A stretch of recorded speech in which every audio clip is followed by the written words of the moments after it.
तो मैं एक बात बताने जा रहा हूँ, आप लोग को ज़रा ध्यान से सुनना, ठीक है।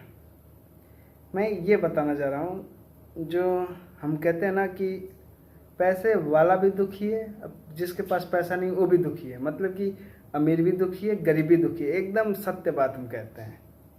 एक दुख का जो कारण है एक प्राकृतिक कारण है।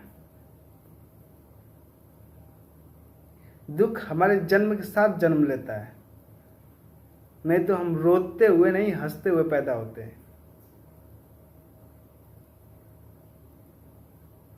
कभी ध्यान दिया आपने? इंसान जब पैदा होता है तो रोते हुए पैदा होता है, यानी कि उसके साथ दुख जन्म लेता है, ठीक है। इंसान जब भी रोता है तो उसे दुख होता है तभी रोता है, दुख होता है तभी परेशान होता है, दुख होता है तभी उसके आंखों से आंसू आते हैं। तो इसलिए दुख का पल्ला हमेशा सुख से भारी रहता है। और बात सही है कि अमीर भी दुखी है और गरीब भी दुखी है, क्योंकि ये तो प्राकृतिक कारण है। अप्राकृतिक गरीब हो चाहे अमीर हो भेदभाव नहीं करती। इसीलिए दुख हमेशा सबको बराबर रहता है। उसको अमीर को भी चोट लगेगी दर्द उतना ही होगा, आपको भी चोट लगेगी दर्द उतना ही होगा, दुख उतना ही होना है, ठीक है। तो यार हमें दुखी रहने से क्या मिलेगा? हमें ना जो खुशी है, जो सुख है, इसे हमें खुद पैदा करना पड़ता है। इसको हमको खुद अपने अंदर से इसको जन्म देना पड़ता है,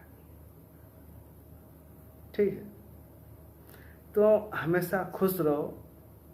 ये मत सोचो कि बस मेरे पास ही दुख है, मेरे पास ही दुख है। दुख सबके पास है, चाहे गरीब हो चाहे अमीर। मैंने बताया ना, ये प्राकृतिक है, ये हमारे जन्म के साथ ही जन्म लिया है।